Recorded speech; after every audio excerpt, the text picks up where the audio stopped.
what life was really like for a Roman gladiator was nothing like what Hollywood told you. Forget the glamorous arena scenes, the heroic music, or the valiant last-minute victories. The real world of the Roman gladiator was far more complex and far more brutal. In this video, we will take you on a slow, quiet, but thorough journey through the real daily life, training, struggles, fears, and routines of Roman gladiators based on historical facts. Before we begin, take a deep breath and relax. This isn't a fast-paced documentary. This is boring history for sleep.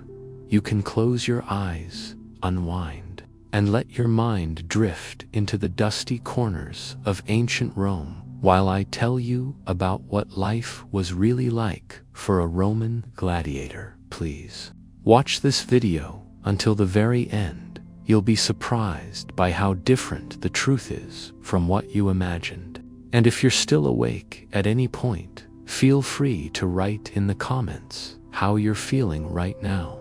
Your thoughts matter, and I read them all. Now, let's begin.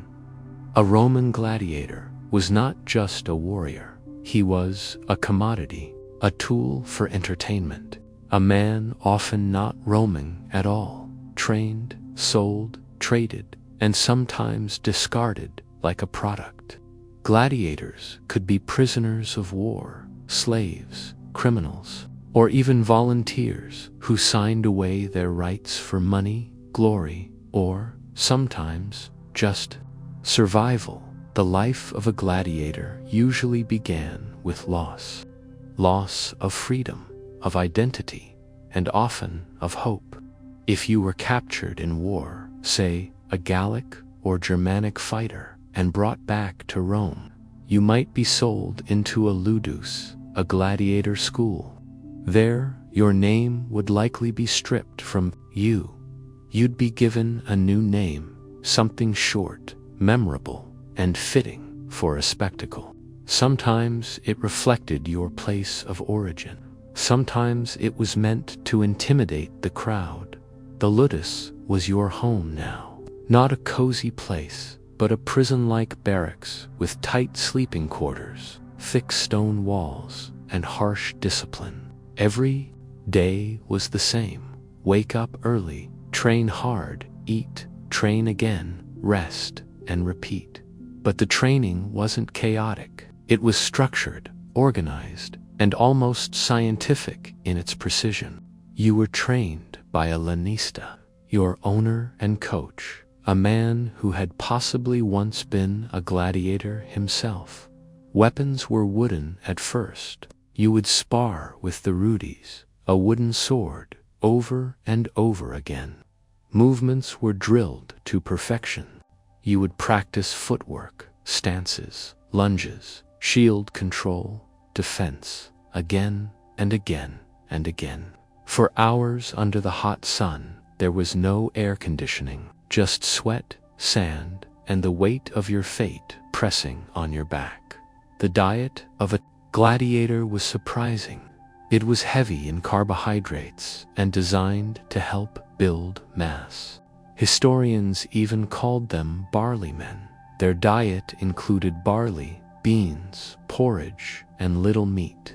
Despite their role as fighters, they needed fat. Fat protected their organs from shallow cuts in the arena. It wasn't about looking lean, it was about staying alive long enough to entertain. The arena, that was the final destination, but not for all. Some died in training, some were injured, some broke down before ever stepping into the sand. But if you made it, you were given your equipment. Not all gladiators looked the same. Your armor and weapons were based on your assigned fighting class. There were Murmelos, with their large rectangular shields and heavy helmets, Thracians, with curved swords and smaller shields, Retieri, armed with a net and a trident, wearing almost no armor at all. Each class had a counterpart, a built-in balance, like chess pieces meant to create a good show. And make no mistake, this was all for show. The Roman crowd wasn't just there for blood. They came for a narrative, a story. They wanted to see courage, fear, defiance, and fate. A successful gladiator didn't just survive. He performed. He saluted the emperor. He fought with style. He died well, if he had to. Not every fight was to the death. Despite popular belief, death in the arena was expensive. Gladiators were investments. If a fighter was skilled and popular, the owner wouldn't want to lose him in a single show. Many fights ended with one fighter yielding. The decision of life or death could rest in the thumb of the editor, sometimes the emperor himself, or the event organizer. The crowd could influence that decision. Cheers, boos, chants, they mattered. If you were spared, you'd return to the ludus. You'd heal, you'd train again. You might fight again in a few weeks, or months, or years. You could rise in fame. You could become a star. Some gladiators became so well known, their names were scratched onto walls. They were adored, even envied, but they were still slaves, or contracted fighters with no control over their lives. There were rare cases of freedom. If a gladiator earned enough victories, he might be awarded the rudis, the wooden sword that symbolized liberty. With it, he could walk away from the arena, retire. But freedom came with its own risks, injured, marked, and often without family, or a place in society. Retired gladiators sometimes returned to the ring voluntarily, not because they loved it, but because it was the only world they knew.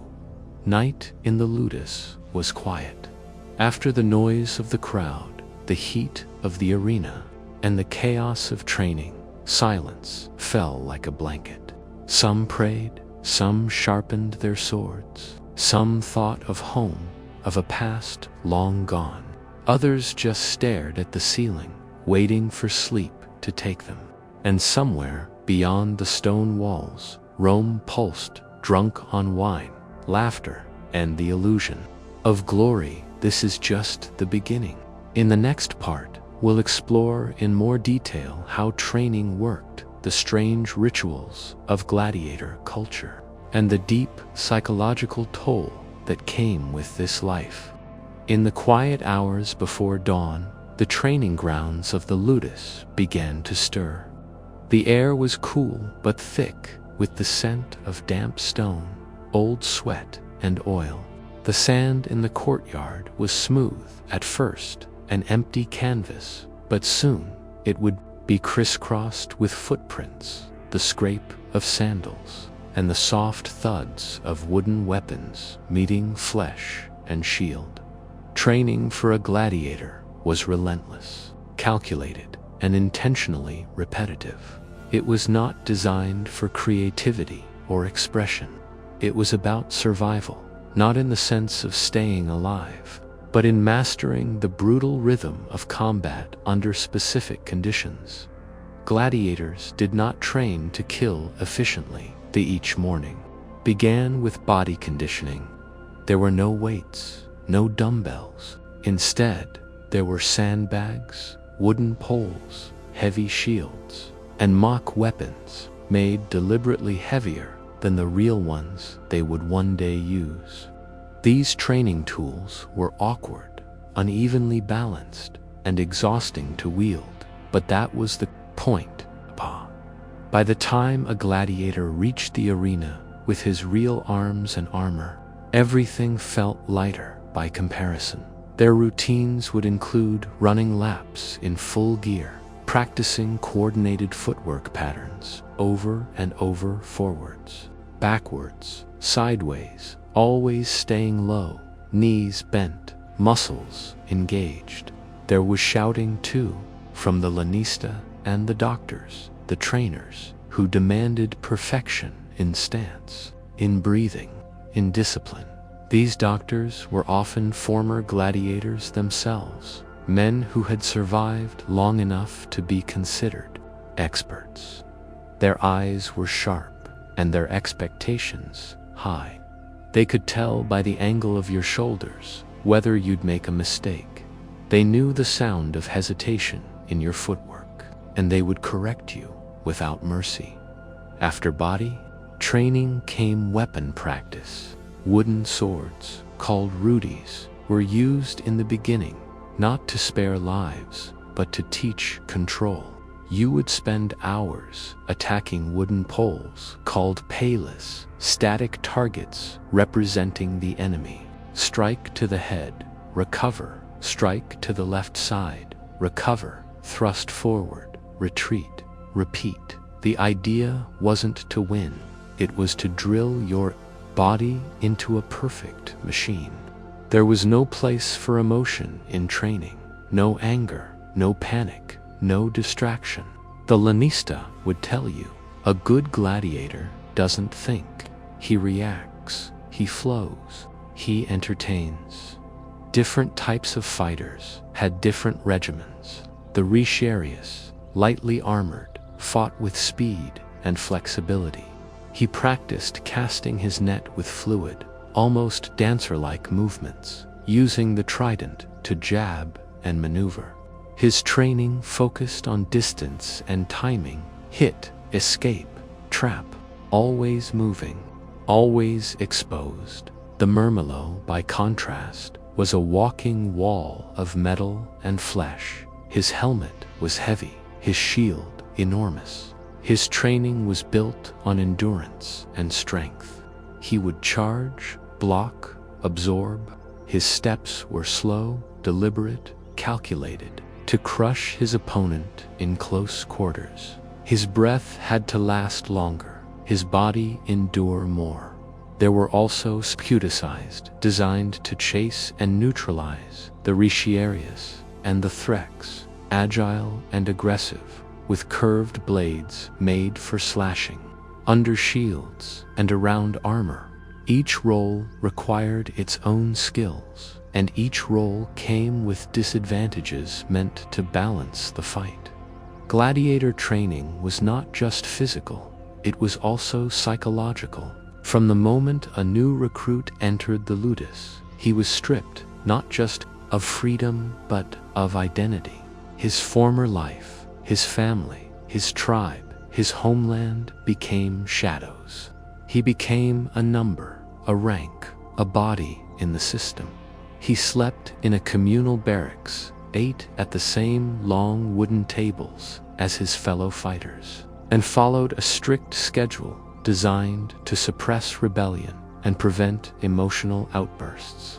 Some were tattooed, branded, or shackled, depending on their status. Escape was rare and almost always ended in death.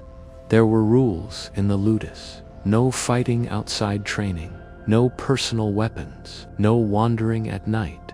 Punishments were harsh, from beatings to time in dark, airless cells. Yet, despite all this, bonds formed. Comradeship grew among some of the men. You shared bruises, sweat, fears. You saw each other at your most vulnerable.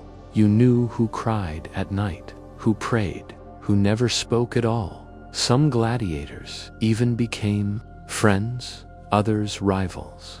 A few even fell in love with fellow prisoners, or with local women who came to watch training from afar. The human spirit persisted stubbornly, even in such a controlled environment. On certain days, training stopped early for ritual. Gladiators participated in ceremonies to honor past champions or to mark the announcement of upcoming games. Animal blood might be poured into the sand as an offering. A priest might recite a blessing or a curse. The air would hum with anticipation and fear. When an actual fight was scheduled, it was announced in advance. Sometimes it was part of a festival. Other times, it was a special occasion arranged by a wealthy sponsor. Gladiators were chosen based on skill, popularity, and match potential. Posters would go up around town, listing names, classes, and odds of victory. Bets would be placed. The selected fighters would be pulled from their usual routine. Their diet might change slightly. They would be given time to focus, reflect, and prepare. Some would withdraw into silence. Others would talk more than usual. Everyone coped differently. There were stories of men breaking down before a match. Others embraced their fate with grim acceptance. A few even sang the night before their fight, perhaps to mask their terror or to spit in the face of it. Sleep on those nights was restless. The barracks creaked with tossing bodies, whispered prayers, and the dull clink of chains being adjusted. Somewhere in the dark, a young man might lie awake, staring at the ceiling, wondering if tomorrow would be the day he died. But no one talked about it in the morning. They got up, they put on their gear, and they waited for the signal. The morning of the games began before sunrise. The sky was still dark when the chosen gladiators were roused from sleep, their names softly spoken or barked aloud, depending on the mood of the guard. Some men rose quickly, others slowly. For most, it wasn't the first time. For some, it might be the last. There was no ceremony within the ludus, no encouragement, no final words of wisdom, only quiet preparation.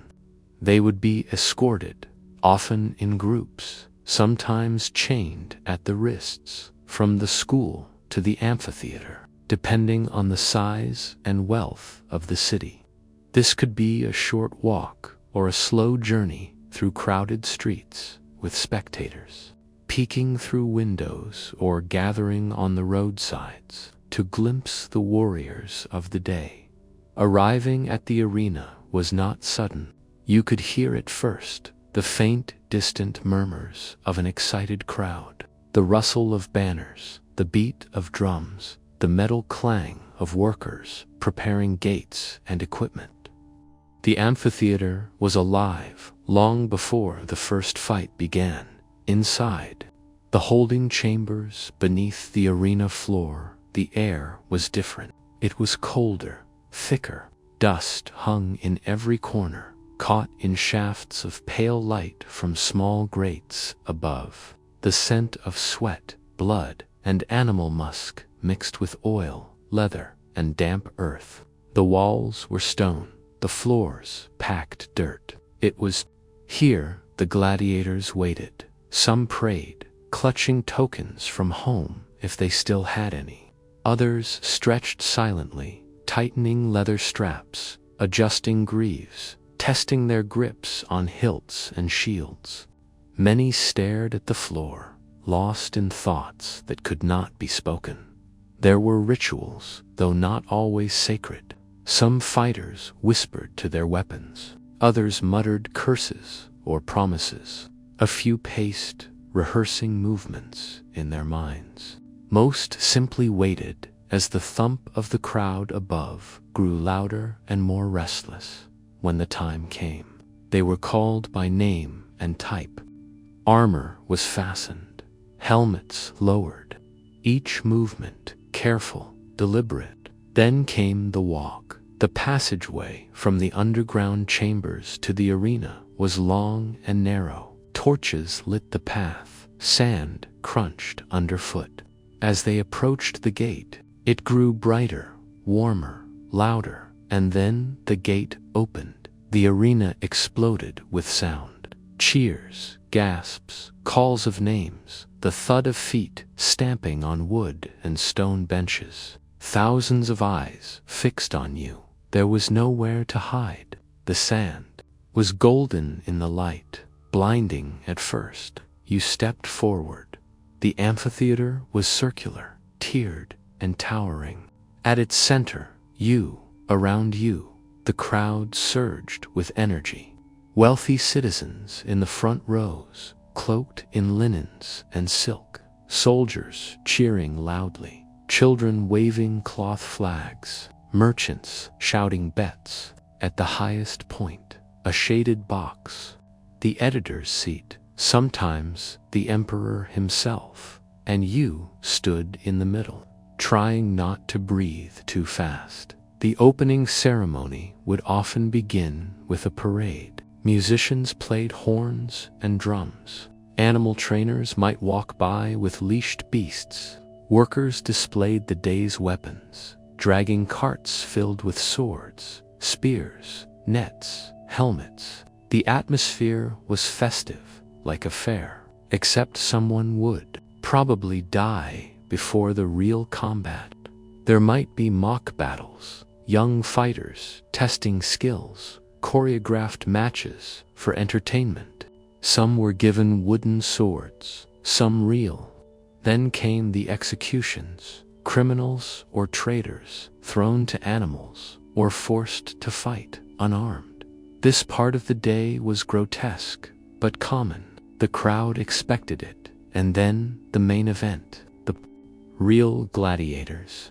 You were matched with your opponent, sometimes well ahead of time, sometimes the day before. Sometimes you knew him, sometimes you had trained together, sometimes you had eaten next to him only hours ago. You faced him in the center of the sand, both of you silent beneath your helmets. Around you, the noise became background, a low roar like the sea. You raised your weapon and saluted the editor. A phrase rang out, Avena, Imperator, Moratori, Te, Solitant, Hail, Emperor. Those who are about to die salute you. It was not said every time. It was not always mandatory. But when spoken, it struck the crowd with a thrill. A reminder that this was more than sport. It was ritual. Then the editor gave the signal. A drop of a hand, a wave, a shout. The fight began. It was not wild. It was precise. Two men circling, reading each other, testing. Lunges met with blocks. Shields clashed. Sand kicked up beneath feet. The clang of metal on metal. The grunts of effort, breathing through the slits of a heavy helmet. The goal was not to kill quickly, not unless necessary. The fight had to entertain. Feints, reversals, moments of danger. The crowd wanted suspense. They wanted to feel victory and to flirt with death. Blood was inevitable. A cut to the thigh, a strike to the arm, a shield broken, a weapon lost. Some matches, others dragged on, the men growing slower, sweat soaking into their tunics, legs shaking from exhaustion. If a man fell and could not fight, he could raise his hand, a plea for mercy. Then came the moment of judgment. The editor decided life or death. Sometimes he looked to the crowd. Thumbs up or thumbs down, though historians debate what gesture really meant, either way, it was symbolic. A man's fate resting in the hands of strangers. If mercy was granted, the downed fighter was dragged from the sand, bleeding but alive. If not, the victor delivered the final blow, swift, clean, often to the throat or chest. And then he stood, breathing heavily, saluting again. The victor did not smile. He did not celebrate. This was not a game. It was a duty. The body was removed, and the sand raked clean, smooth again for the next performance. The arena was quiet again. The crowd had roared, gasped, and finally clapped their approval. Some cheered the victor's name. Others debated the skill of the defeated. Some simply looked on in silence, not knowing whether they had witnessed a performance or a tragedy. But for the gladiators, the fight was over. The surviving man, bloodied, bruised, perhaps limping, was led back through the gate he had entered. The sand bore the marks of the struggle, gouges from sandals, dark patches where blood had seeped in, scattered fragments of broken weapons. Workers would clean it all. The sand would be raked flat, and in a few minutes it would be like nothing had ever happened there. The victor was not immediately celebrated with riches or freedom. Instead, he returned to the underground chambers beneath the arena. There, physicians, some trained, some not, waited with cloth, vinegar, bronze, instruments, and crude salves. Their care was practical and urgent. Clean the wounds, stop the bleeding, stitch what could be stitched, amputate what could not. Pain relief was limited. There was no anesthesia, only wine and willpower. Back at the ludus, his fellow fighters might nod in recognition, a subtle show of respect. No applause, no embraces. They knew better than anyone what it took to survive out there, and how easily one could not. If the gladiator had fought especially well, his name might be recorded, a tablet, a poster, a scratched note on a wall in the city. If he had impressed the editor or the crowd, he might receive a gift, money, wine, maybe even a slave. Rarely a crown or laurel wreath, but the greatest reward was still survival. In some cases, a particularly skilled or popular gladiator would gain a fan following. Roman citizens, especially women, would seek him out, write poems about him, even try to meet him in secret. There are ancient graffiti inscriptions that speak of love and lust for famous fighters. One reads, "Crescens, the net fighter, holds the hearts of all the girls." And yet, even with fame, the gladiator remained bound to the ludus. His body was not his own. His victories belonged to his lanista. His image could be sold, his name used in promotions, and his life scheduled for the next fight whenever the editor or emperor saw fit. Injury, meanwhile, was constant. Some fighters bore dozens of scars. Others had lost fingers or sight in one eye. Bones healed crookedly. Muscles tore and never truly recovered. Infection was always a threat. Even a small wound could become deadly. There were no antibiotics, only poultices, prayers, and the stubborn strength of the human body. The mind, too, suffered. Nightmares were common. So was fear, not just of death, but of dishonor. A gladiator who fought poorly might not only lose his match, but his standing, his reputation, his place in the pecking order of the ludus. He might be assigned worse matches, given fewer resources, treated with less care. Some broke under the pressure. Others hardened. A few stopped speaking altogether. Time between matches varied. A newer one might fight again within days. There was no schedule set in stone, only the needs of the arena, the demands of the crowd, and the judgment of the lanista. On non-fighting days, training resumed, though more gently if wounds needed time. Some days were spent in solitude, others in group drills. There were strategy lessons to learning how to fight against different types of opponents. A Murmillo had to know how to counter a Risgarius. A Threx had to watch for the weight of a Secutor's charge.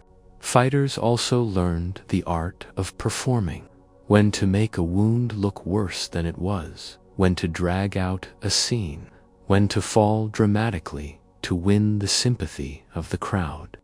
In this sense, the gladiator was as much actor as warrior, his life judged not just by how he fought, but by how he died or how he survived. Occasionally, games would be announced in other cities. Gladiators could be transported to new towns, new arenas. The journey was long, uncomfortable, and uncertain. They were caged during travel, sometimes displayed in markets or plazas before the show. For many, it felt like being paraded like livestock in those foreign cities. The rules were the same, but the crowd was new. They didn't know your story. They hadn't seen your last match. You had to prove yourself all over again. There were also festivals, religious holidays where games were staged for the gods. On these days, the atmosphere was even more intense. The crowd larger, the stakes higher. Sacrifices were made. Statues of gods were honored, and the games were said to reflect divine order, good versus evil, strength versus weakness, man versus fate. No one asked the gladiators which side they were on. To understand the world of a Roman gladiator, one must also understand the society that created him, a culture both fascinated by and indifferent to the value of human life. For all the cruelty of the games, there was also admiration, even a kind of twisted affection. Gladiators were not just fighters. They were celebrities, commodities, and tools of propaganda. They were both despised and desired. In the streets of Rome, the names of famous gladiators echoed through marketplaces and taverns. Children played mock games in the alleys, pretending to be their favorite fighters. Street vendors sold small tokens, figurines, carvings, even oil lamps shaped like helmets. Inscriptions praising particular men appeared on walls, scratched in charcoal or carved into stone. Celadus, the Thracian, makes the girls sigh, or Flamma, four-time champion, beloved of the people. These fighters, though often slaves, could gain incredible popularity. Their likenesses appeared on pottery. Poets mentioned them in passing verses. Even upper-class women, shielded from much of the violence, found themselves captivated by their physicality, their danger, their mystery. There were tales of noble women bribing guards to spend time with gladiators in secret. The forbidden nature of such an encounter only added to the allure. But admiration did not mean respect in the modern sense. A gladiator could be praised one day, then jeered the next.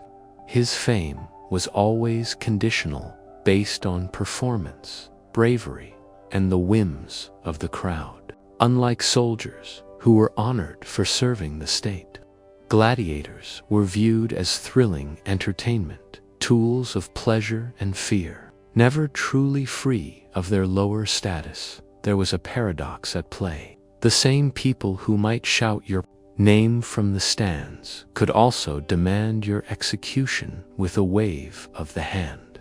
A man might be worshipped in graffiti and still be denied a proper burial if he died. That was the cruel balance of the arena: fame without freedom, glory without dignity.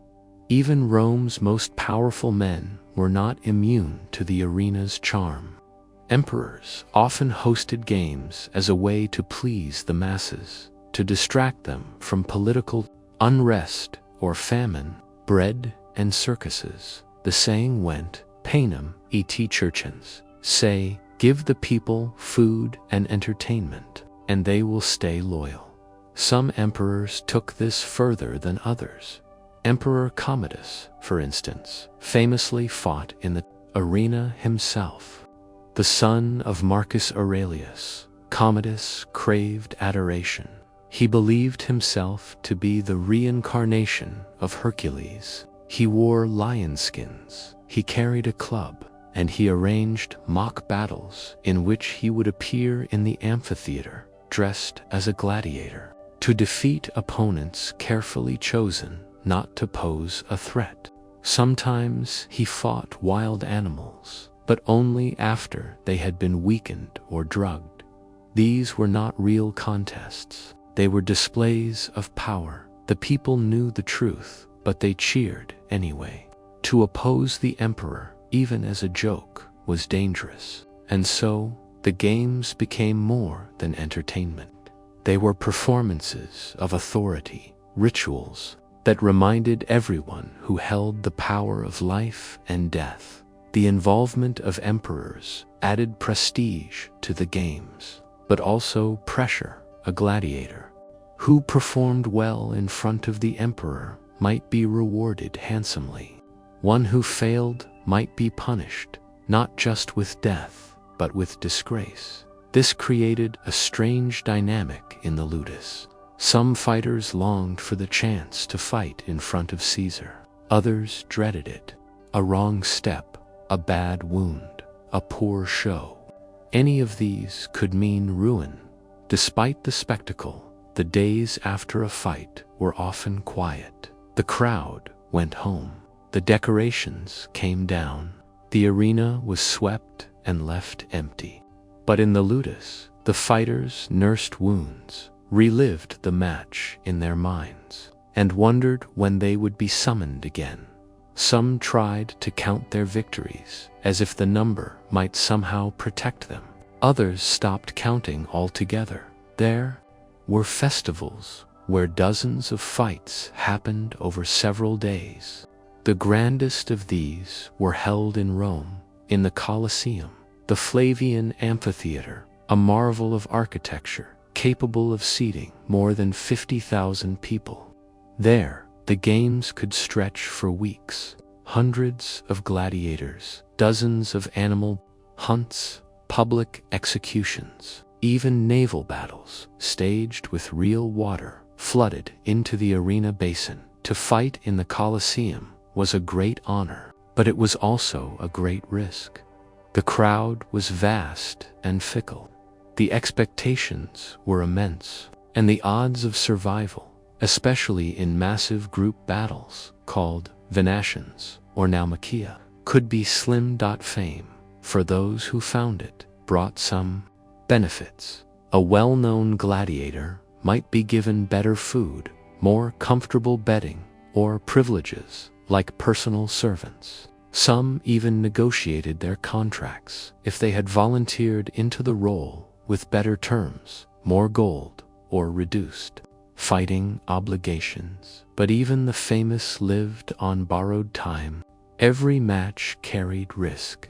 Every performance could be the last. There was also the looming hope or myth of freedom. If a gladiator performed exceptionally over time, he might be granted the rudis, a symbolic wooden sword that meant his service was over. He was no longer bound to fight. He was, in the eyes of Rome, a free man. This moment was rare. The stories were well known, but not common. Most never lived to earn it. Those who did often stayed in the world of the arena as trainers, referees, or even celebrities. A few vanished into obscurity, unable to reintegrate into society. For a man who had lived by the sword, slept in barracks, and known only the sand and roar of the crowd, freedom was complicated. The world outside the arena moved differently. It expected different things, and not all men were prepared for it. Away from the arena and its thunderous applause, the life of a Roman gladiator settled into something more routine. Beneath the drama of combat, beyond the edge of the blade, there were long stretches of waiting. Days filled not with bloodshed, but with repetition, silence, and the soft hum of survival. The Ludus, or gladiator school, was not a place of chaos. It was a place of discipline. Inside its high stone walls, everything followed a rhythm. Wake before sunrise, dress, stretch, train, eat, train again, rest, sleep, repeat. The cycle barely changed. Weeks blurred into months, Mornings began with the clang of iron gates opening and the bark of the trainers. Men rose from wooden bunks in shared quarters. The rooms were plain, thick walls, low ceilings, and little light. The air was heavy, with sweat, oil, and damp linen. Blankets were thin, straw mattresses often infested with lice. Privacy was non-existent. Each man had a small space, a trunk for belongings, usually very little, a knife, a piece of cloth from home, a carved token. Some had nothing but their names, and even those had been given to them by others. Meals were simple but calculated. Gladiators were fed a high-carb, high-calorie diet. Barley porridge, legumes, dried fruit, and thick bread were common. They drank a vinegar-based tonic called posca, which was cheap and helped with hydration.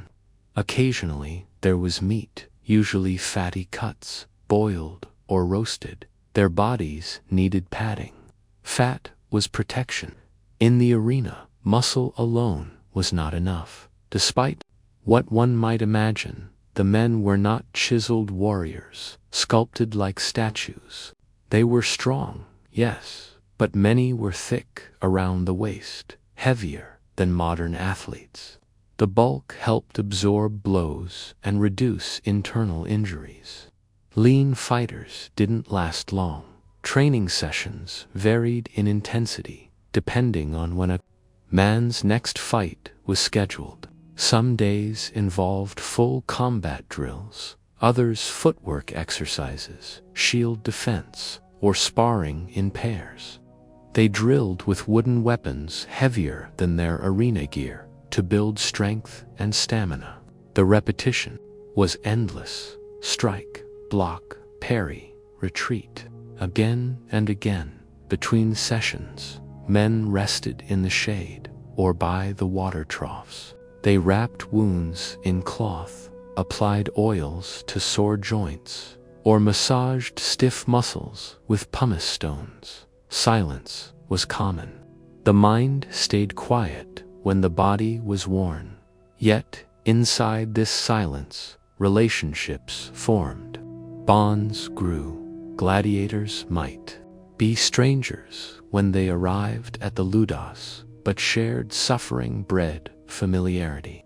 Men who trained side by side, bled beside each other, and carried one another back from the sand, developed a strange closeness, not always friendship, but something stronger than rivalry. There were arguments, of course, fights, moments of pride or jealousy. But there was also laughter, even if brief, stories told before bed, songs hummed in low voices. Some played dice games with worn pieces. Others carved shapes into the walls, horses, swords, names, or just lines counting days. They came from different places: Thrace, Gaul, Numidia, Syria. Each brought their own language, their own gods. The barracks echoed with accents and murmured prayers. Some men prayed to Jupiter, others to foreign gods, forgotten by Rome. Some prayed to no one at all. The older gladiators, the survivors, were often quieter. They moved slower, watched more. Their faces bore stories, scars that traced over eyes, lips, throats. You could tell who had been there the longest by the way they didn't flinch anymore. These veterans were often given lighter duties or helped train the new recruits.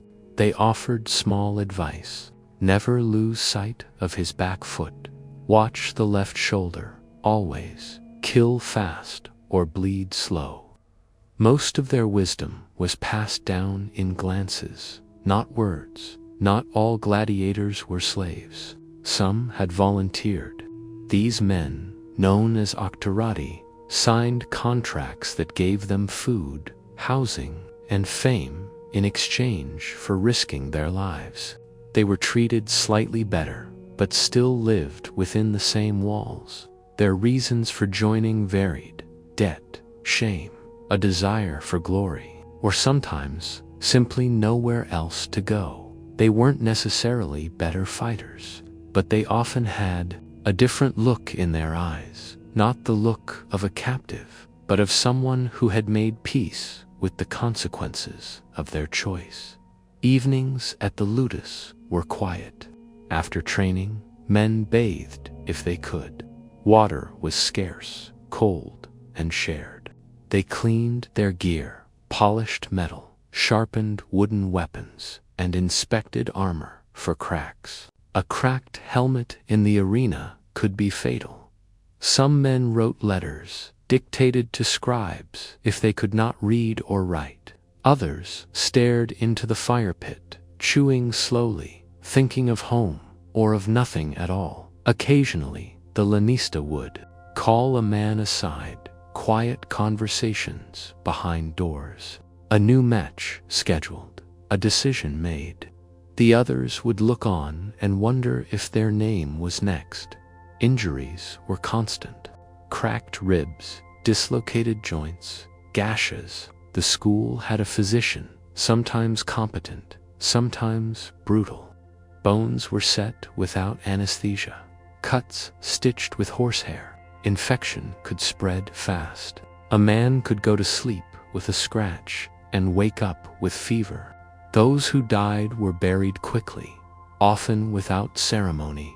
Yet despite everything, some men found ways to endure, to find purpose, to laugh, to teach others, to survive. And sometimes, in rare moments, a gladiator might look at the walls around him, at the weapons stacked neatly on racks, the training sand swept clean for the next day, and feel something close to peace, not joy, not hope, but the comfort of knowing what tomorrow would bring. Eventually, every gladiator met his end. Whether in the arena, from illness, in training, or simply by growing too old to fight, the end was inevitable. What happened after that moment, when the crowd fell silent and the body was still, was not always glorious. For all their fame in life, many gladiators were discarded in death in the grand amphitheaters, especially in Rome.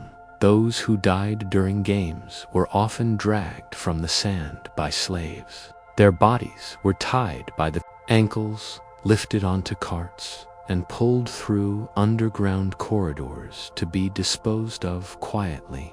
There were no final words, no hymns, no mourning crowd.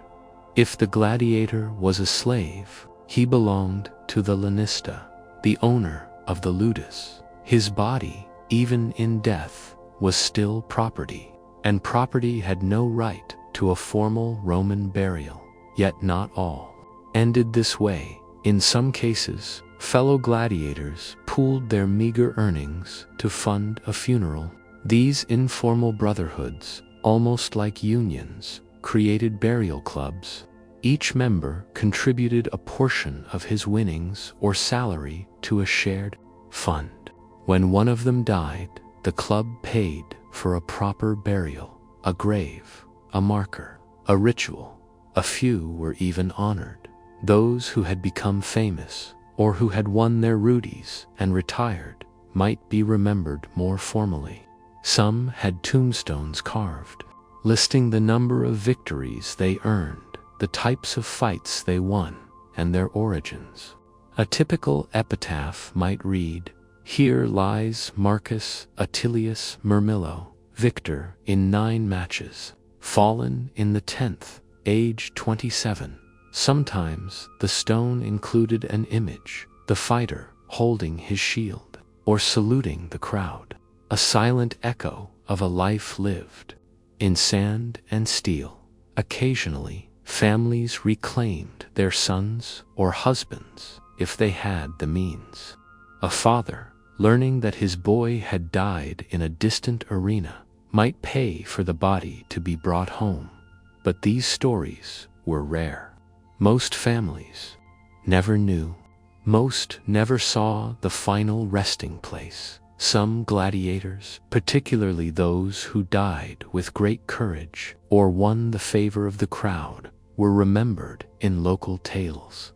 Children would repeat their names. Street musicians turned their lives into verse. Graffiti, scratched into city walls, kept their stories alive for a little while longer. But time moved fast in Rome. A new set of games would be scheduled within days. New names would be printed on posters. The crowd would return. The sand would be swept clean. Death in the arena was common. Spectators did not weep. They applauded. A well-fought death was part of the entertainment. It was expected. A clean, brave death was considered honorable. A messy, fearful one, shameful. This expectation shaped how gladiators thought about their own end. To fall crying or crawling was to be remembered poorly. But to kneel, to face your opponent, to accept the blade with stillness, this was seen as virtuous. Some even trained for it, practicing how to fall, how to die, how to lie still as the crowd watched. The Roman world was built on appearances. Strength was valued not only in battle, but in the moment of death. To show fear was to lose more than life. It was to lose dignity. But not everyone met death so neatly. There are records, rare, quiet voices from the past of fighters who broke under the pressure, who tried to run, who screamed for mercy. They are not remembered in poems or carvings, but they were real. Death also haunted the ludus. When a man died, his bunk was cleared. His space became empty. His belongings, if he had any, were claimed by others. No one spoke of him aloud. Yet his absence lingered. His sweat still stained the training gear. His voice, once part of the nightly hum, was missing. The older fighters noticed most. They had seen many come and go. They remembered names, faces, the way a man stood, the sound of his laugh, but they said little. Too many memories were heavy to carry. There were gladiators who survived years, even decades. They outlived their peers, earned their freedom, and walked away. But life after the arena was complicated. A freed gladiator was still marked by scars, by reputation, by society. Some became trainers, others ran taverns. A few vanished, traveling far from the city where they fought. But even in freedom, they carried the weight of their past, the silence of those they had outlived, the memory of roars and blades. One rare privilege given to the most honored was a public monument, a statue or relief placed outside the amphitheater, a place where the crowd could touch the stone, say the name, and remember. But these were very few.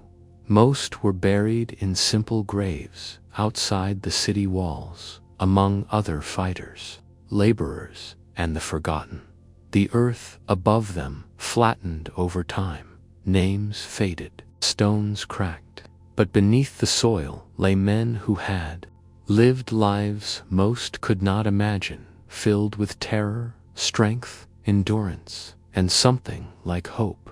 The games were never just games to the modern eye. They may appear as spectacles of brutality, violent sport for an ancient people, but in the Roman world, the gladiatorial games were far more than entertainment. They were part of the rhythm of public life. They served political purposes, cultural purposes, even spiritual ones. They reflected the values and contradictions of the empire itself. The games were held in amphitheatra, grand structures designed not just to hold people, but to impress them. The architecture alone was a statement of power. Stone arches, towering tiers, carefully organized entrances and exits, underground chambers, trapdoors, pulley systems. Every detail was engineered to remind the people of Roman greatness. Admission was free. That was no accident. By offering free games to the public, politicians gained favor with the masses. Aediles, magistrates responsible for public festivals, often paid for the games out of their own pockets or the state's to win popularity. Wealthy citizens competed to outdo one another in generosity.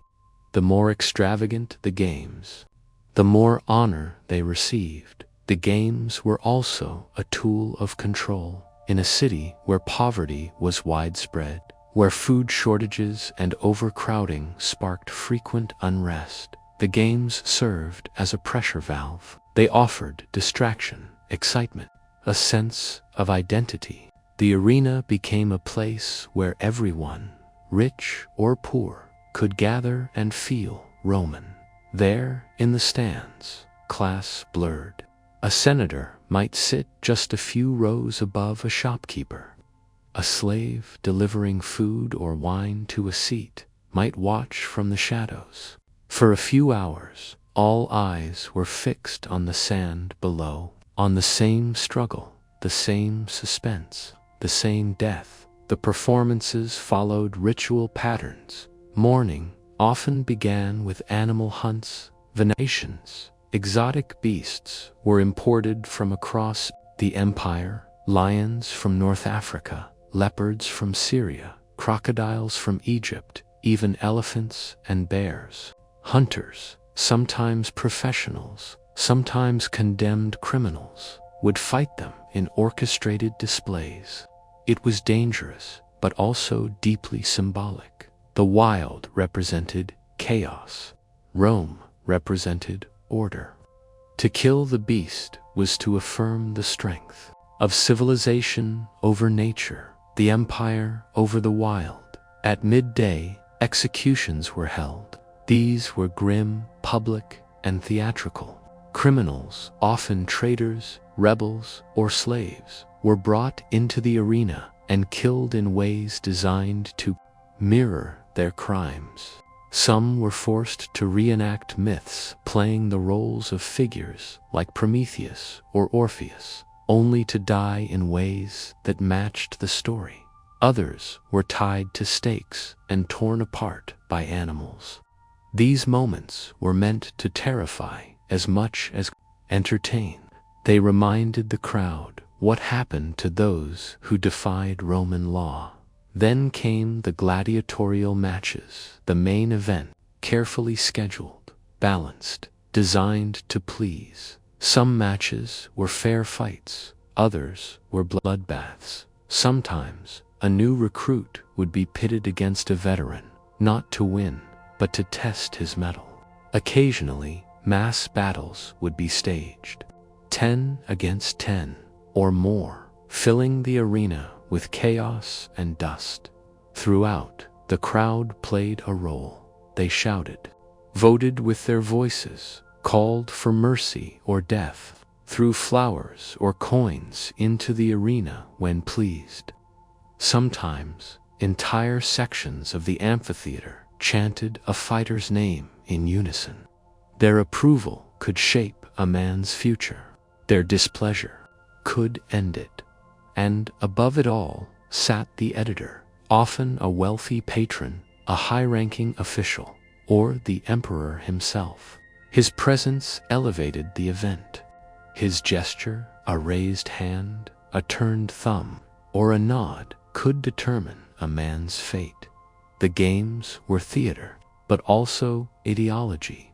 They celebrated strength, discipline, and spectacle. They punished weakness, rebellion, and cowardice. They reinforced Rome's values: courage in the face of death, loyalty to the state, the acceptance of fate. They reminded citizens that Rome was in control, even over life and death. But the crowd was not always predictable. There are records of riots in the stands, of fights breaking out between fans of different fighters, of spectators protesting a decision. Once, in Pompeii, a violent brawl broke out between rival audiences from Pompeii and nearby Nuceria, leaving many dead. The emperor had to intervene. The arena was closed for 10 years, so even in its function as control, the games sometimes failed, yet they endured. For centuries, generations of Romans grew up with the arena as a central part of life. Children played with wooden swords, mimicking their favorite gladiators. Artists painted arena scenes on walls and mosaics. Poets described the blood and dust in elaborate verse. Even philosophers, who often condemned the violence, could not ignore the cultural weight of the games. Seneca, the Stoic thinker, once wrote about attending the executions. He criticized the cruelty, described how he left feeling more brutalized than entertained. Yet even he returned, drawn to the strange magnetism of the spectacle. The arena held a mirror to Rome. It reflected the glory and the horror, the discipline and the savagery, the ideals of courage and the reality of suffering. And at the center of it all stood the gladiator, bruised, battered, armored, not just in steel, but in myth. Nothing in Rome lasted forever. Not its temples, not its emperors, and not its games. Though the gladiatorial contests had once stood as pillars of Roman life, a spectacle of discipline, violence, and order, the centuries slowly chipped away at their place in society. And just as stone wears under time, so too did the enthusiasm, the funding, and the justification for the bloodshed. The decline of the games did not happen all at once. It began quietly, with subtle shifts, a reduced number of events here, a change in public sentiment there. There were still packed arenas, still cheering crowds, still fighters dying for fame or survival. But the empire itself was changing. The sheer cost of the games was one factor. Feeding exotic animals, transporting prisoners, maintaining the vast arenas, it required wealth, stability, and political will. And by the 3rd century AD, Rome's resources were stretched thin. The empire faced civil wars, invasions, economic crises. Emperors came and went, some ruling for mere months. Priorities shifted. The world beyond the arena grew louder than the cries within it. The changing religious landscape also played a role. Christianity, once a persecuted minority faith, gained followers, influence, and eventually imperial support. Christians viewed the games, especially the violence, executions, and pagan rituals, as abhorrent to the Christian mind. Martyrdom in the arena was not glorious entertainment, but tragedy. Saints and bishops condemned the games openly.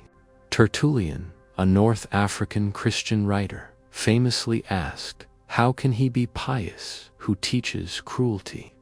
As Christianity spread, so too did a new sense of morality, compassion, forgiveness, the sacredness of life values that sat uncomfortably beside lions, blood, and roaring crowds. The conversion of Emperor Constantine in the early 4th century marked a turning point.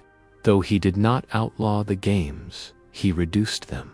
He channeled funds elsewhere, toward churches, toward relief for the poor, toward campaigns that spread the new faith. The games began to feel out of step with the empire's soul.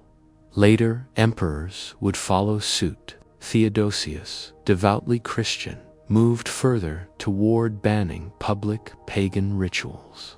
Gladiatorial combat became less common, less accepted, and eventually less remembered. By the year 404 AD, an event occurred that seemed to crystallize the moment when the games truly lost their grip on the Roman world. During a contest in the Colosseum, a Christian monk named Telemachus entered the arena. Accounts vary. Some say he leaped from the stands, others that he stepped into the arena from the side. But what is agreed upon is this: Telemachus tried to stop the violence. He begged the crowd to cease, to turn from bloodshed, to embrace peace, to let the fighters live. At first, he was jeered. Then, according to one version of the story, he was stoned to death by the crowd. Another version claims a guard killed him. Either way, his intervention left a mark. So much so that Emperor Honorius, ruling at the time, issued a decree: gladiatorial games were to be ended in Rome. They would not return. And just like that, the tradition that had stretched over centuries, that had claimed thousands of lives, that had shaped the rhythms of Roman public life, began to disappear. The Colosseum still stood, of course, though weathered and cracked. The other amphitheaters dotted across the empire, in Pompeii, in Gaul, in North Africa, slowly fell into disuse. Their sands grew still, their gates rusted. Grass began to grow through the cracks. The gladiators, once honored and feared, became relics of the past. Some were remembered in poems, others on stone. Most vanished, their names fading like sand scattered by wind. The idea of the gladiator, however, endured. Long after the fights had ended, the image remained alone. Figure in bronze armor, standing in a golden circle, facing death with calm eyes. The ideal lived on in art, in legend, in the distant awe of those who read their stories. And centuries later, ruins would be unearthed. Bones discovered in shallow graves, inscriptions found scratched onto faded walls, reminding us that these men were real, that their lives were not just the stuff of myth, but of breath, blood, pain, and choice. Time has a strange way of polishing the rough edges of history. When the last swords were sheathed, and the final cheers died in the amphitheater, the world did not forget the gladiators. Instead, it began to reshape them. Their memory was carried forward, not by those who had fought beside them or watched them from the stands, but by those who came centuries later, peering back through the fog of time. The real lives of gladiators, their hunger, exhaustion, scars, and fear, slowly gave way to myth in the Middle Ages. The ruins of the Colosseum stood silent in the heart of Rome, overgrown, scavenged for stone, whispered about by monks and travelers. The games were gone, and most people had no clear idea what had truly happened there. But the stories began to stir. Medieval writers spoke of the great Roman warriors who fought wild beasts and dragons. They exaggerated, misunderstood, or invented details, imagining gladiators not as disciplined combatants under a brutal system, but as knights of ancient times, champions in golden armor, defending honor in battles of good versus evil. The truth, more complex and grounded, faded into shadow. During the Renaissance, interest in antiquity bloomed again. Artists, sculptors, and scholars turned their attention to the ruins of Rome and to the men who had once fought there. Statues were unearthed, coins were discovered, inscriptions studied. Gladiators returned, this time not as victims of an empire's thirst for blood, but as symbols of human strength. Michelangelo studied their forms for inspiration. Writers painted them as tragic heroes. Painters captured their final moments with dramatic lighting, tense poses, and silent nobility. The 18th and 19th centuries brought more excavations in Pompeii, revealed training grounds, barracks, and even the bones of fighters. Their equipment was uncovered: helmets, greaves, arm guards, real artifacts from real men. Museums displayed them. Audiences marveled. Romanticism took hold. The gladiator became a figure of defiance, of masculine grace, of doomed courage. He was no longer a slave performing for survival. He was a lone figure resisting fate. Literature and opera embraced this version. Films would follow. By the 20th century, cinema transformed the image even further. Hollywood gave the world clean-faced heroes with gleaming swords, perfect morals, and camera-ready deaths. The arenas were polished, the crowds orderly. The reality, coarse, exhausting, uncertain, was replaced with orchestral swells and slow-motion salutes. And yet, something of the truth remained. Beneath the costume and spectacle, there was still that ancient core, a human being, flawed and fragile, standing in a circle of sand, with nothing to protect him but training and will. Modern historians have worked to strip away the layers of fantasy. They have dug into the ground, into ancient scrolls and graffiti, into tombstones and court records, seeking the real men behind the myth. What they find is often humbling. Gladiators were not superheroes. They were men in impossible circumstances. Some were brave, some were afraid. Some found meaning in the arena. Others found only pain, and yet they endured. Their legacy today is not just in movies or museums, but in how we remember them and what we choose to learn from them, about entertainment and cruelty, about courage and fear, about the fragile boundary between honor and survival. Their stories remind us that history is not made of marble statues or perfect endings. It is made of people breathing, bleeding, choosing, enduring. In classrooms, students study the Roman games. In books, their names appear. In films and plays and video games, they still walk the sand. And in quiet corners of museums, behind glass, their helmets rest, dented, heavy, real. And even now, centuries later, someone lies in bed, maybe you, listening, wondering, imagining, what would it have felt like? The heat of the sun, the weight of armor, the roar of strangers, the silence just before the gate opened. You do not need to know how to fight to understand what it means to be afraid, to persevere, to face something bigger than yourself. The gladiators lived in that space. They were not gods. They were not monsters. They were men. And for a moment in time, the world watched them live and die. Every performance needs a stage, and every performer, no matter how skilled, is supported by hands behind the curtain. Hands that build, sharpen, carry, clean, feed, and heal. In the world of the Roman gladiator, those unseen roles formed a crucial part of the machine. Without them, no fight could occur, no sword could be lifted, no armor could gleam, and no body would last long enough to enter the arena. Let us step into their world now, the quieter world behind the arena walls. First, there were the doctors, known as Medici.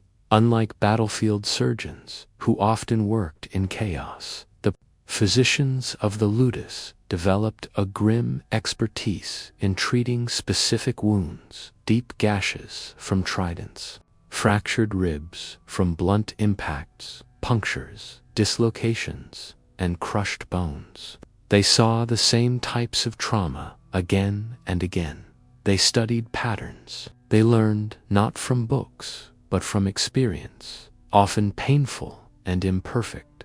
They used wine to clean wounds, vinegar to disinfect. They applied honey to open cuts, packed deep injuries with herbs like myrrh and frankincense, stitched torn flesh with horsehair thread or linen cord.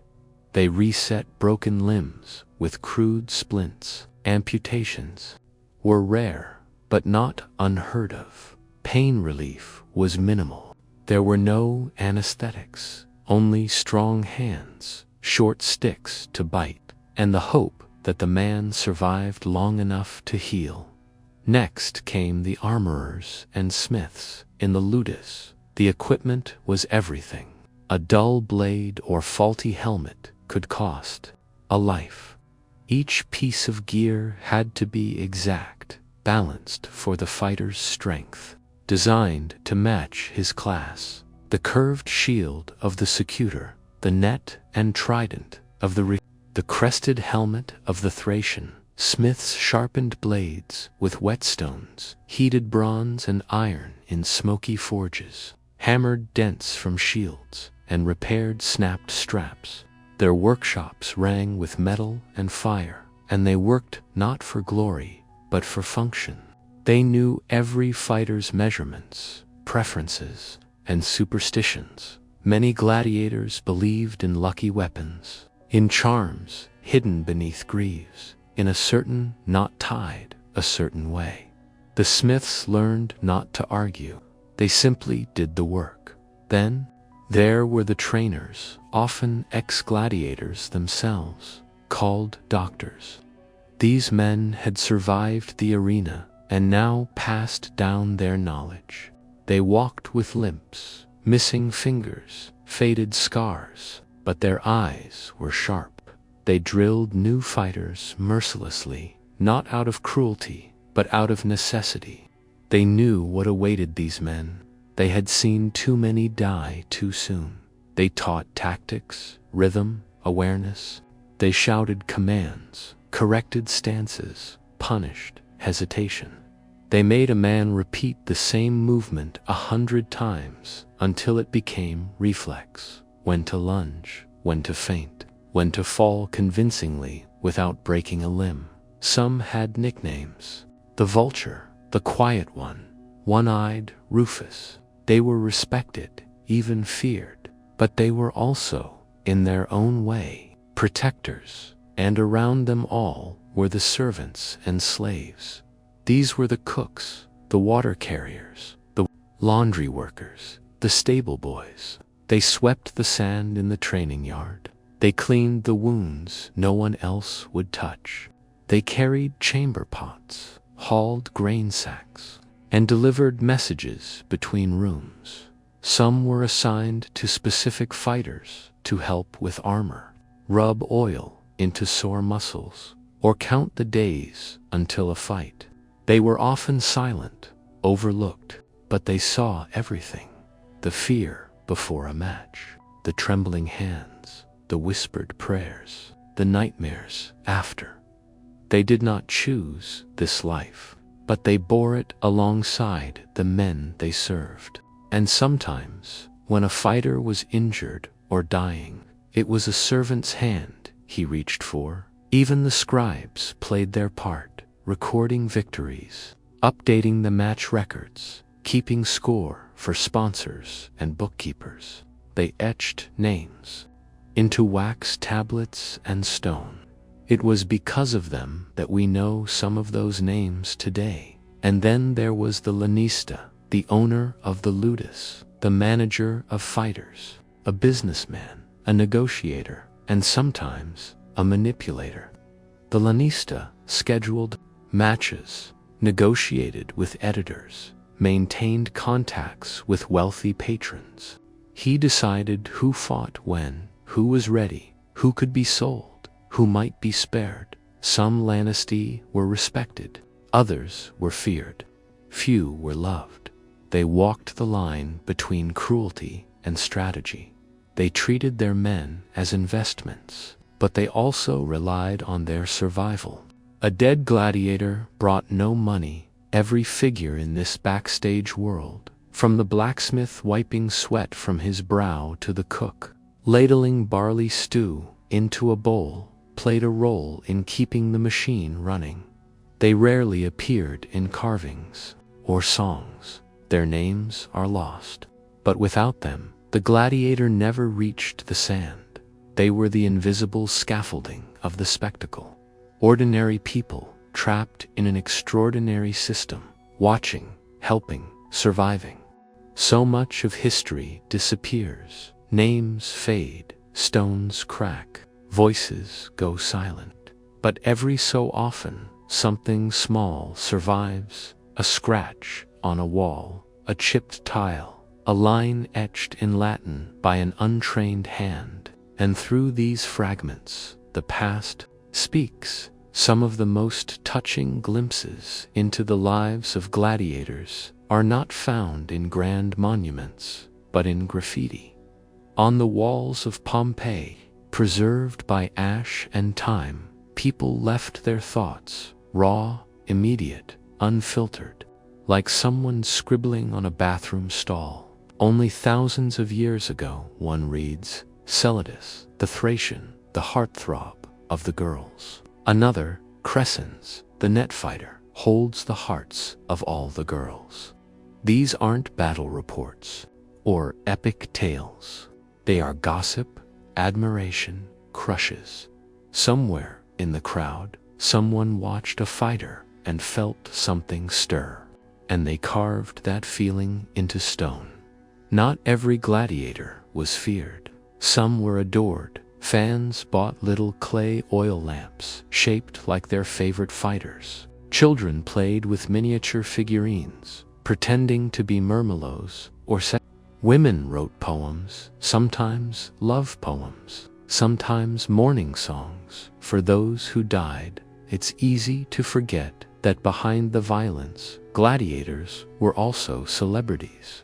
Not kings, not senators, but famous, known, talked about, painted on walls, printed on pottery. One tombstone, rough and simple, marks the grave of a gladiator named Urbicus. The inscription reads, Urbicus, victorious 13 times, died aged 22 years, 8 days. His sponsors and fans built this in his honor. He was just a boy, 22 years old, a child by today's standards, and yet he had already killed and been killed for sport. His fame earned him a tomb. His youth earned him a place in memory. We also find traces in the bones, in burial grounds outside Rome and Ephesus. Archaeologists have discovered the skeletons of gladiators. Their bodies tell stories without words, thickened arm bones from constant sword swings, healed fractures, grooved teeth from gripping mouthguards. Some had old wounds, slashes to the skull, punctures to the ribs that had healed. Others had fatal injuries, straight and sharp, delivered cleanly. Likely the final blow from a secutor or a finishing strike ordered by the crowd. Even in death, the discipline of the fight was visible. Some gladiators had been buried with care there. Armor beside them, coins over their eyes. Others were dumped into mass graves. The difference often depended on luck, reputation, or whether anyone still cared when the sand settled. But even in the silence of bones, we feel their presence. Then there are the rare personal items, rings, pendants, small tokens carved with protective symbols. One carried a charm shaped like Hercules. Another had a scratched amulet shaped like an eye, meant to ward off evil. These men, who seemed so brutal from a distance, also hoped, feared, clung. to meaning. Sometimes we hear their voices. One inscription, possibly from a freed gladiator, reads, "I was once a slave. I won my freedom with my sword. Now I walk as a man, short, proud, defiant. His name is worn away, but his message endures." And then there are the names that repeat again and again on walls, on tablets, in faded records. Flamma, Carpephorus, Spiculus, Verus. Each had their moment in the arena, their fans, their victories. Emperor Nero was said to admire Spiculus so much that he gifted him a palace. Flamma offered his freedom 4 times, chose to stay and fight. Why? Perhaps the arena gave them identity, purpose, a place where their name meant something. Or perhaps they had nowhere else to go. As we sift through these fragments, these small human echoes, we are reminded that history isn't always about emperors and wars. Sometimes it's about a man carving a heart into a stone wall, or someone whispering a fighter's name before falling asleep.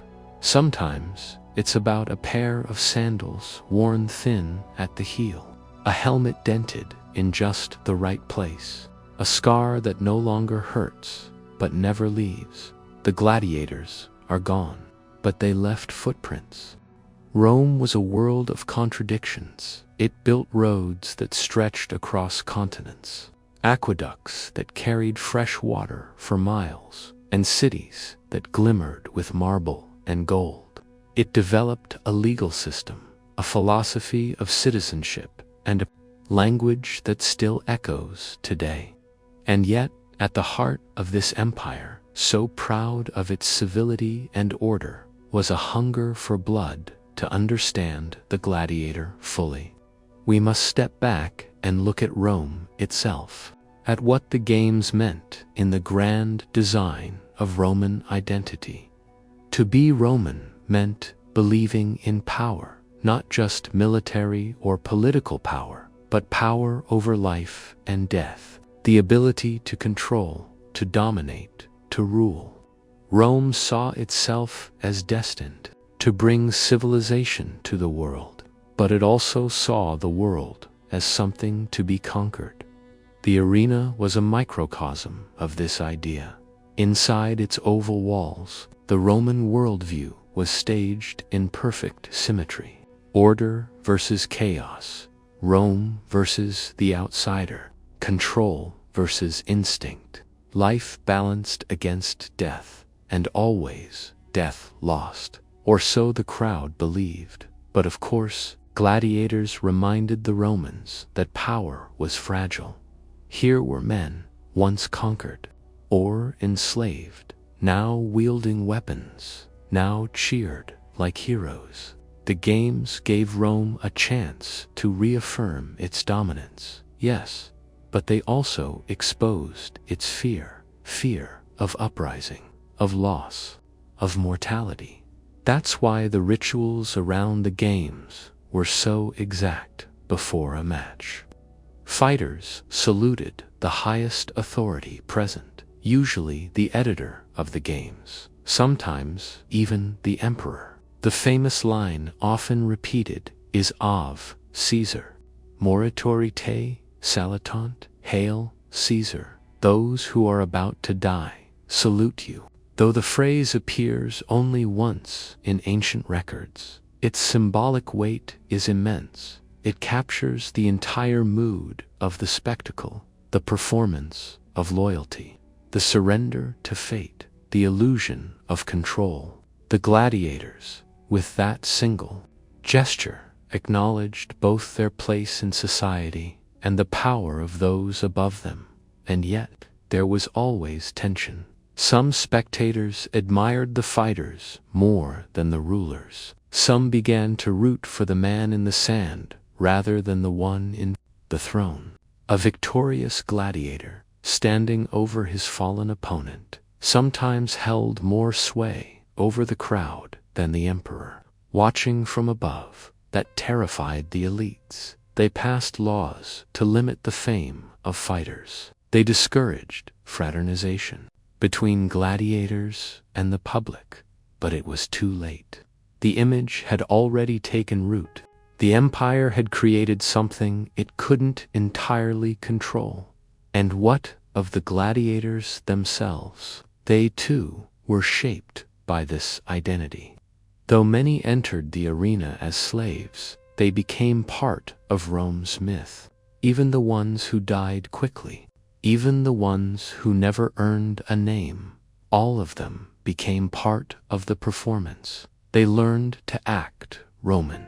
They trained in discipline. They used Latin commands. They lived by Roman customs. They were taught to embrace death with calm, to bleed with dignity, to die with grace. And in doing so, they became symbols not just of suffering, but of the Roman ideal: strength, endurance, fearless. In this way, the games served to Romanize not just the spectators, but the fighters themselves. It was assimilation through violence. The arena erased difference. It turned Dacians, Gauls, Syrians, Africans into Romans, or at least into Roman legends. Their origins mattered less than their ability to play the role expected of them, but the cost was high. For every man who earned applause, a dozen fell unnoticed. For every name remembered, 100 vanished into the dust. The games were not about individual lives.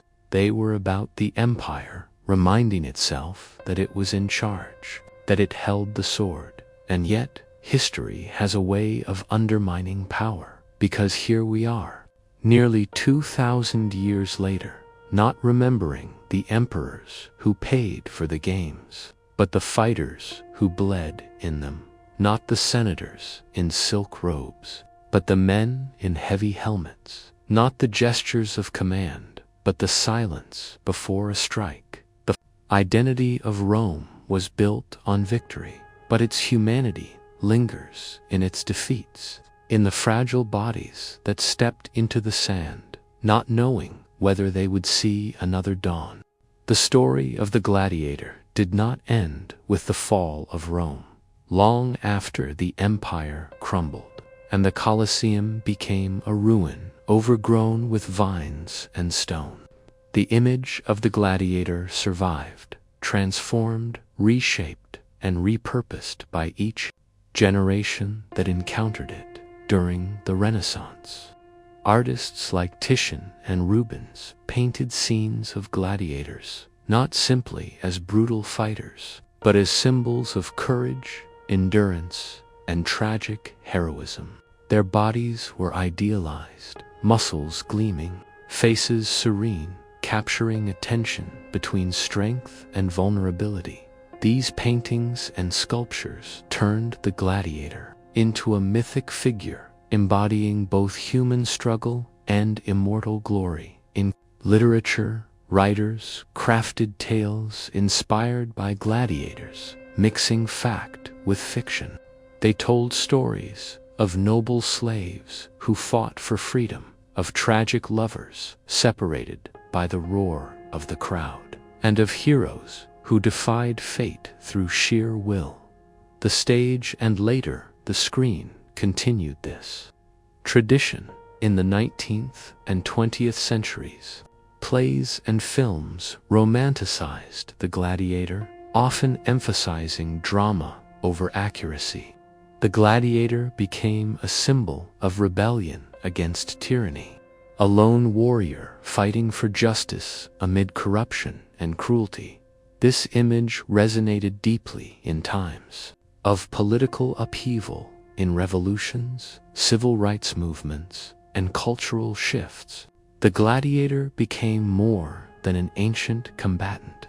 He became a metaphor for resistance, unearthing records and artifacts that show a world far more harsh and uncertain than the stories suggest. Gladiators were sometimes victims, sometimes willing participants. Their lives were filled with brutal training, constant danger, and a struggle for survival that few could endure. Yet even within this harshness, there was camaraderie. Gladiators formed bonds, friendships, rivalries, even love that defied their grim circumstances. They supported one another through injuries, losses, and the relentless grind of the games. These relationships remind us that beneath the armor and helmets were men, with hopes, fears, and hearts. Today, the fascination with gladiators endures. From video games to novels, from blockbuster movies to museum exhibits, the image of the gladiator captivates us. We see in them echoes of our own battles, internal and external, the tension between control and chaos, the desire to be remembered. The gladiator stands as a reminder of the cost of spectacle, the price of survival, and the complexity of human nature.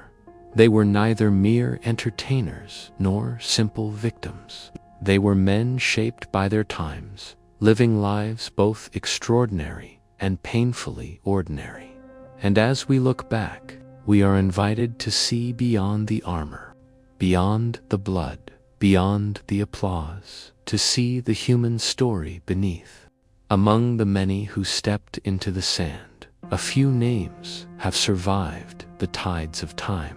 Gladiators whose stories were recorded by historians, poets, or inscribed on stone. Their lives offer rare glimpses into the human faces behind the helmets. One of the most famous was Spiculus, a fighter admired even by Emperor Nero himself. Stories say Nero favored Spiculus so much that he granted him a villa, a rare and generous reward. Spiculus was known not only for his skill with the sword, but for his calm demeanor in the arena. His reputation was such that many saw him as a symbol of hope, a man who could survive not by brute strength alone, but by intelligence and discipline. Another legendary figure was Flamma. His real name is lost to history, but Flamma means flame in Latin, a fitting title for a man whose ferocity burned bright in the arena. Records show that Flamma fought in over 30 contests and won his freedom 4 times, an extraordinary achievement. Yet each time, he refused to leave the gladiatorial life, whether out of love for the fight, loyalty to his fellow warriors, or lack of alternatives. Flamma chose to remain a gladiator until his death. Then there is Carpaphorus, known for his incredible skill as a beast fighter. He could face lions, bears, and other wild animals with confidence, surviving battles that many others would not. His reputation made him a star attraction, and his feats were often used to entertain and awe crowds hungry for spectacle. Stories like these show us the variety of roles within the gladiatorial world, not just sword fighters, but hunters, performers, and tacticians. But for every famous name, countless others remain anonymous. Men who fought once or twice and disappeared from the record. Men who bled, screamed, and died in silence. One gladiator's name that appears repeatedly in the graffiti of Pompeii is Milo, a title given to a type of heavily armed fighter rather than a personal name. This suggests that many fighters were known more by their roles than their individuality, a reminder that the gladiator was as much a character as a person.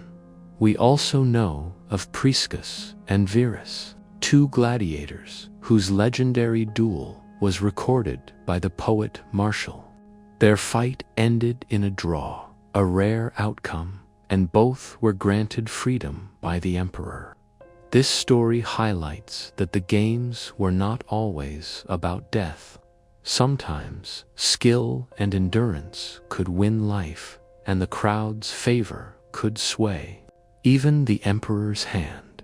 These tales, while exceptional, help us understand the complexities of gladiatorial life. Fame could bring rewards and respect, but it also carried immense pressure. One mistake could be fatal. One moment of hesitation could end a career. Yet the fighters endured. They trained, they fought, they dreamed. Their legacy reminds us that history is made not only by rulers and generals, but by those who struggle on the margins, by those who face danger and survive, or sometimes do not. The life of a gladiator was shaped by relentless discipline before stepping into the arena. Every fighter endured a rigorous training regimen designed to transform raw strength into deadly skill. The ludus, the gladiator school, was a place of constant toil, where bodies were honed, reflexes sharpened, and minds conditioned. Training began at dawn. Gladiators woke early to exercises that tested their endurance. Running, jumping, lifting heavy weights fashioned from stone or wood. They practiced footwork tirelessly, learning how to move swiftly on the sandy floor of the arena without losing balance. Then came the weapons training. Fighters learned to handle a variety of arms, depending on their class: the gladius short sword, trident, net, dagger, and wooden practice swords known as rudies. Practice was brutal and often involved sparring with partners under the watchful eye of the doctors, the trainers. Mistakes were punished. A stumble, a failed block, or a careless strike could lead to hours of extra drills or physical reprimands. The trainers demanded perfection, knowing that a single error in the arena could mean death. Diet was another essential part of training. Contrary to popular belief, gladiators were not simply metadeers gorging on protein. Archaeological studies show their diet was largely vegetarian, rich in barley, beans, and dried fruit. This diet helped build a layer of subcutaneous fat, which may have cushioned blows during combat. They were sometimes called barley men because of this staple food. They drank a concoction of vinegar and ash after training to replenish minerals lost through sweat, an early form of electrolyte drink. Rest and recovery were also carefully managed, though their lives were dangerous. Trainers understood the importance of healing. Wounds were treated immediately to prevent infection, and fighters were given time to recover after bouts. Those who showed promise were protected and preserved as investments, but the psychological training was perhaps the most important. Gladiators were taught to embrace fear, not deny it, and to transform it into focus. They learned to perform for the crowd, to control their breathing, and to anticipate not just their opponent's moves, but the mood of the audience and the wishes of the editor. They practiced rituals, salutes, chants, even prayers that helped them find strength in ritual and routine. Some kept lucky charms hidden in their armor or under their tunics. The ludus was also a community, though competitors in the arena. Gladiators shared a unique brotherhood. They ate together, trained together, healed together. Bonds formed quickly in such a harsh world, creating loyalties that could rival those of soldiers on the battlefield. Their training was not only physical, but social. New recruits learned to navigate the harsh hierarchy of the ludus, from slaves to veterans, from favorites of the lanista to those barely surviving. Respect was earned not only by skill, but by attitude, resilience, and the ability to endure hardship without breaking. This training forged men who were more than fighters. They became performers, athletes, and symbols, living embodiments of Roman ideals. But it came at a cost. Many did not survive long. The toll of injuries, disease, and psychological strain was immense, and even the strongest could be undone by one careless moment. Weapons and armor defined the gladiator, almost as much as their skill or courage. Each piece was carefully crafted to balance protection with mobility, strength with agility. The gear told the story of the fighter before he even stepped into the arena, signaling his class, style, and strategy. The most iconic weapon was the gladius, a short sword designed for stabbing and quick strikes.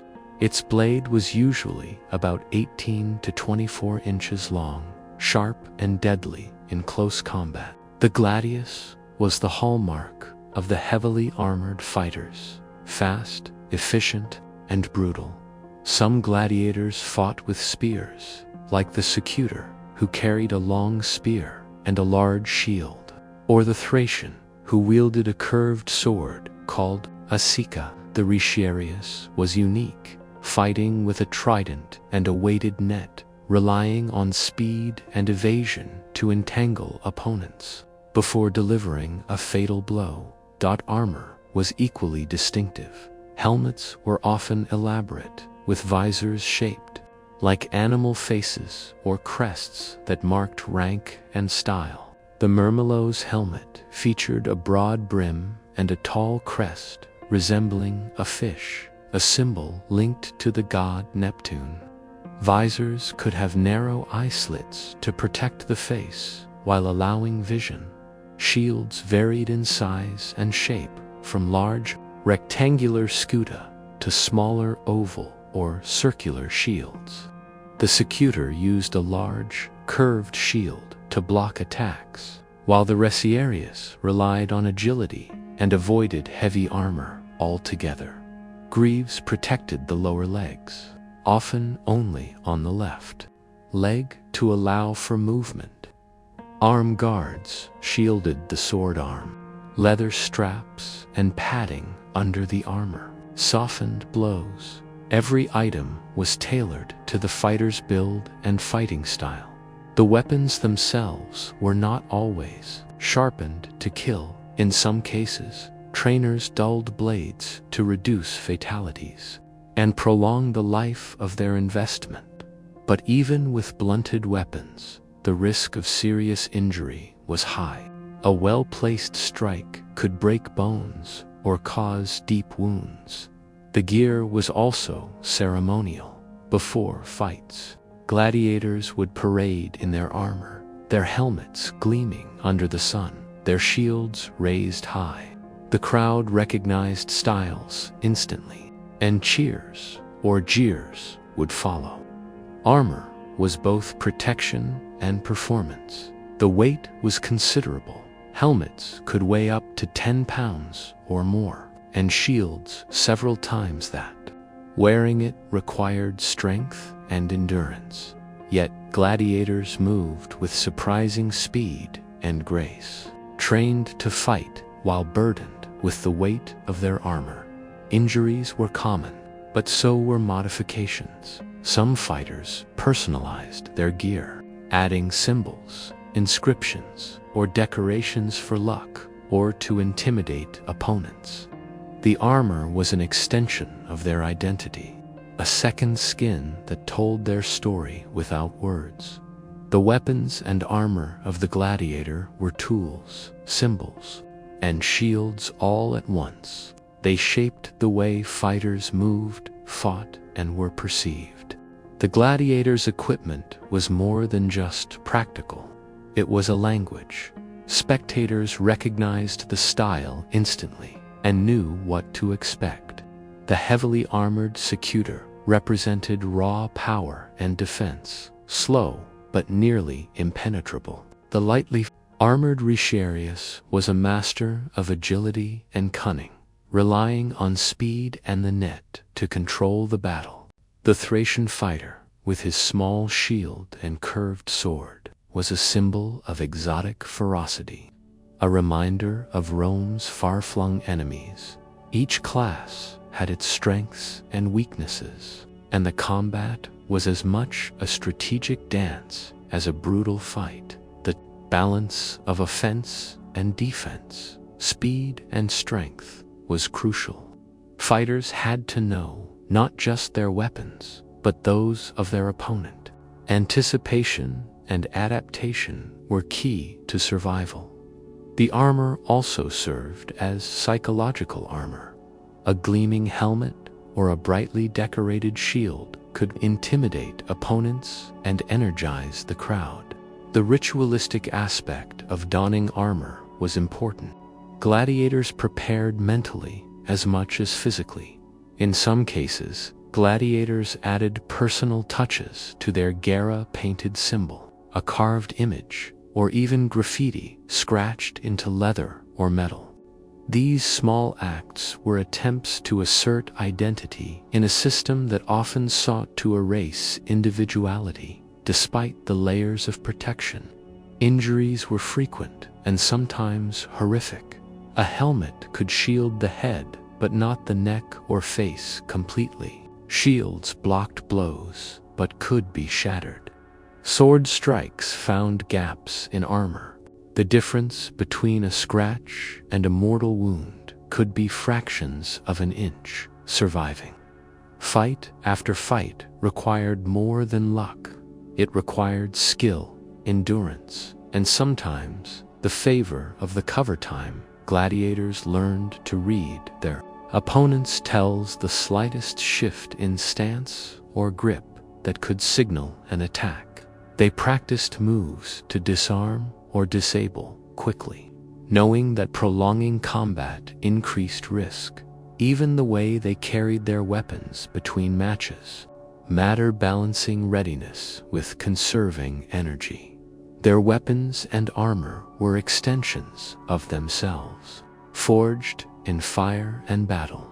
The games were not just about combat, they were a spectacle, a carefully orchestrated theater of power, ritual, and emotion.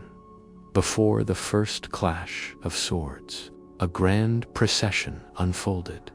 The fighters marched into the arena, adorned in full armor, carrying their weapons high. Trumpets blared, drums echoed, and the crowd's roar swelled in anticipation.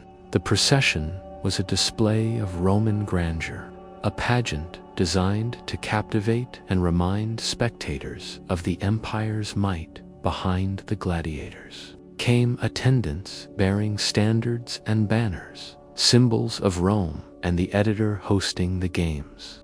Religious figures performed rites to honor the gods, asking for protection and victory. Priests sprinkled water and incense, weaving a solemn thread through the spectacle as the fighters saluted the editor, the official sponsor of the games. Tension thickened. The editor, often a wealthy aristocrat or even the emperor himself, held immense power. His gestures could grant life or death. It is here that the infamous thumb signal is often imagined, the popular image of the crowd or emperor deciding a gladiator's fate with a thumbs up or thumbs down is partly a modern invention. Ancient sources suggest a more complex system of gestures and decisions, with different hand signs carrying various meanings, and the final say resting largely with the editor. Still, the signal was life-changing. A raised hand could mean spare him, a gesture of mercy. A wave downward could mean finish him, a sentence of death. The crowd's mood influenced the decision. Their cheers or jeers echoed through the stands, urging the editor's hand. But ultimately, it was the editor who decided. The games were both a public performance and a political tool. By controlling life and death, in the arena. The editor demonstrated power over the fighters, the crowd, and even the city itself. It was a reminder of order amid chaos. The crowd, too, played an active role. Spectators came not only to watch, but to participate emotionally. They bet on fighters, cheered favorites, and jeered the weak. The games were an opportunity to release tension, to unite or divide, to celebrate and to mourn. At times, gladiators became celebrities, adored or reviled, loved or feared, their every move scrutinized. Yet, despite the spectacle, the stakes were always real. Every fight could end in injury or death. Every decision could change a man's fate. The rituals of the games balanced grandeur with brutality, ceremony with survival. The moment the gates opened, the gladiator stepped into a world both familiar and terrifying. The arena was a stage of shifting sand and shadows, where every step could be the last. The roar of the crowd washed over him, a tide of sound that could lift or crush a man's spirit.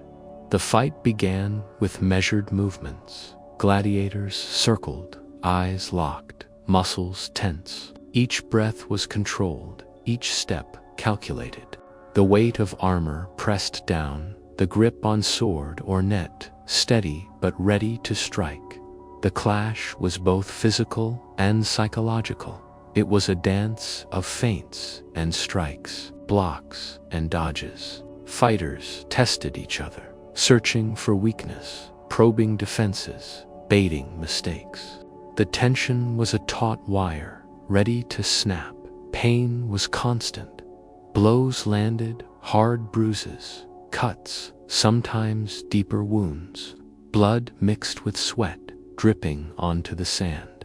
But the show had to go on. Gladiators fought through pain, fatigue, and fear. The crowd's energy surged and shifted. Cheers for a daring move, gasps at a near miss, shouts urging mercy or vengeance. The audience was part of the battle, their emotions shaping the rhythm of the fight. Time seemed to stretch. Seconds became minutes. Moments slowed. Every movement held weight and meaning. The line between life and death blurred. Some fights ended quickly, a swift and decisive blow. Others dragged on, exhausting the fighters until one collapsed or yielded. Surrender was a delicate act, to raise a finger or drop. A weapon was to ask for mercy, but mercy was never guaranteed.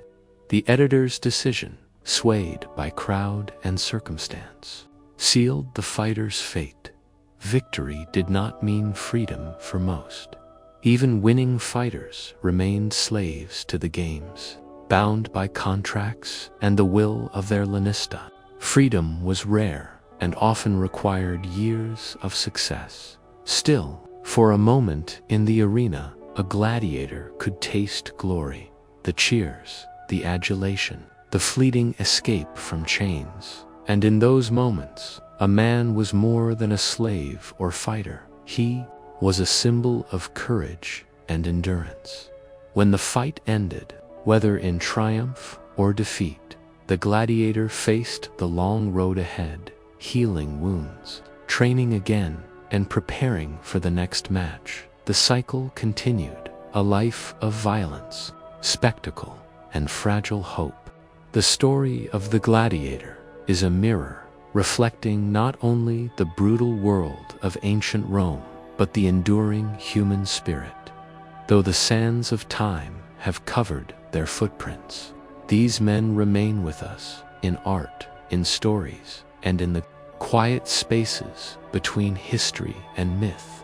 They remind us of the complexity of survival, of courage, not as the absence of fear, but the choice to face it, of identity forged not only in victory, but in resilience, in pain, in brotherhood.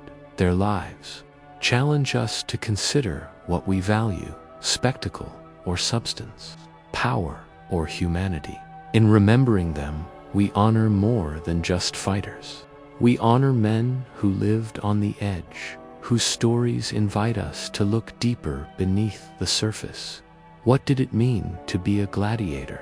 To some, a slave; to others, a hero; to all, a human navigating a world that demanded much and offered little.